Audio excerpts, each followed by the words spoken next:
What's going on, everybody? Welcome back to the channel. It's Vita. Today we actually got some news about Apex. So they're going to be releasing another collection event. This is coming out on January 10th. They're going to be bringing back Control, new rewards, and they are going to be releasing Seer's Heirloom. First of all, we can just get a little look at the Heirloom here. So they have a video. There's a couple different Twitter pages I follow.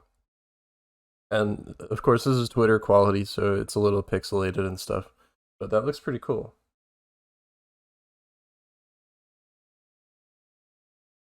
Cool animation.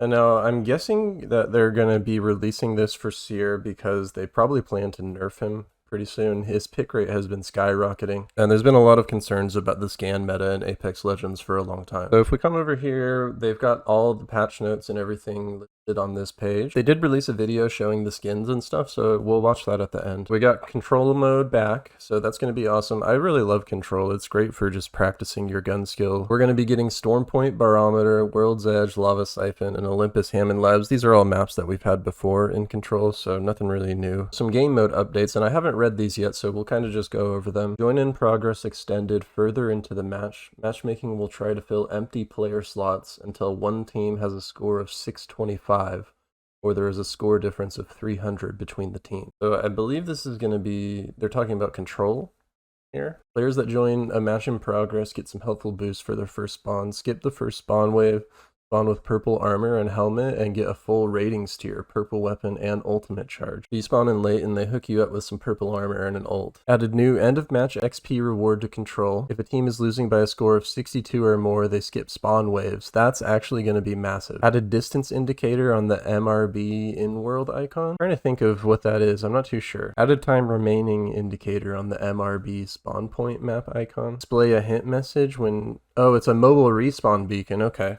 Because later on, so they had Control a few times. They didn't have the mobile respawn beacons. Later on, they added them in, so it was kind of cool. You could like put a spawn point down for your team in the middle of the map. Display a hint message when MRB placement is not possible, explaining why placement is failing. Too close to friendly or enemy home base, or too close to a zone. So that's kind of cool. You can't put the Mobies too close to zone. Nice. Bloodhound clues clean up after 30 seconds, so that way you don't have tons of visual clutter if you play Bloodhound. Also helps out because it cleans up the Bloodhound clues and the player that left them behind dies. So you're chasing somebody down, you kill them, all the footsteps that you see will disappear once they die. More spawn tuning, so that's good. Prevent players from spawning close to enemy. Nice, the inventory tab is default, so that's actually going to be a massive change for me, because I like to have my two guns on specific slots. My long range gun, I like it in the first slot, close in the second slot. A lot of times you would have to switch those every time you spawned. And then when you pulled up the menu, it would bring up the scoreboard first, and then you'd have to click over into the inventory. Updates to loadouts based on weapon meta changes. Very nice. And then this one is going to be massive, you guys. Create private matches. So they're actually going to be allowing anybody to host private matches, so you can do tournaments with your community, you can go in there with your friends. Hopefully you can even launch in there solo and just check out the map. So they're just showing the menu here. You want to host your own tournaments and stuff. Go right ahead. Okay, and then we've got the collection event items. So there's going to be 24 limited time cosmetic. Hopefully they're new instead of just a bunch of recolors. So there's a couple of them scrolling through here. It does look like they are new skin. As always, if you unlock all 24 cosmetics, you'll get the Seer Heirloom, a reward tracker. So it looks like we're going to be getting a Prowler skin, an Eva skin, Lifeline skin, and a weapon charm. Store tab. Honestly, I never get anything from these store tabs, but I guess the skins that they have in there are kind of cool. Okay, and here we go, finally with some patch notes. So let's see what they're going to be changing. The crafting rotation, G7 Scout in the crafter and the car in the crafter. Spitfire returns to the floor. Yikes.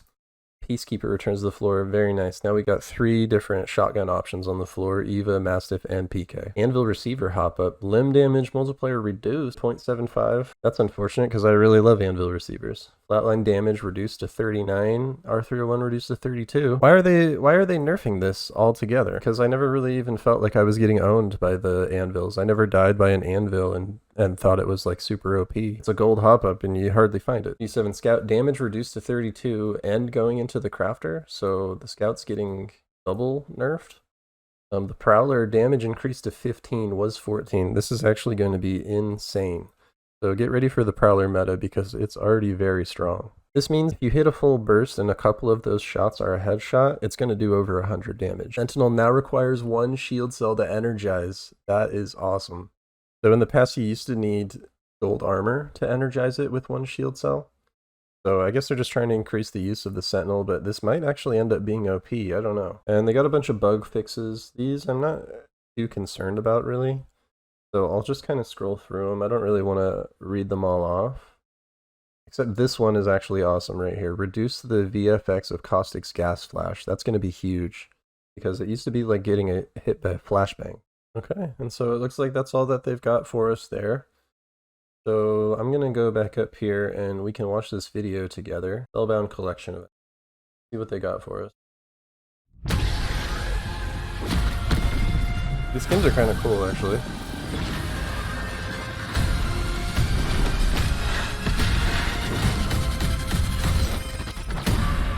There is more to the world than can be seen. You must look closer, and you will find so much more beneath the surface. Dude, look at that.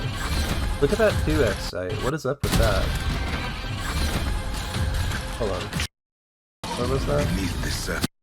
What? What?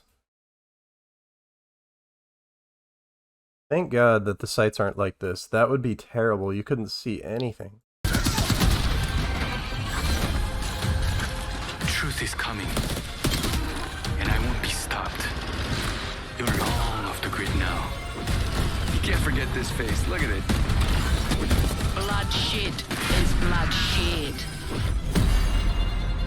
Time for bold action. It's a great day to die. You kill, I create. I'm ready. Let's get the job done. Damn, that evil skin. It's time to impress. Dude, that might be my favorite evil skin. Keep your ears, your eyes, and your mind open. Yeah, that's kind of cool. Alright, and that should be it. I appreciate y'all for hanging out, coming in and watching the video. It means a lot. I've been streaming on YouTube quite often, so if you aren't already, make sure to hit that subscribe button, and I'll talk to all you guys soon.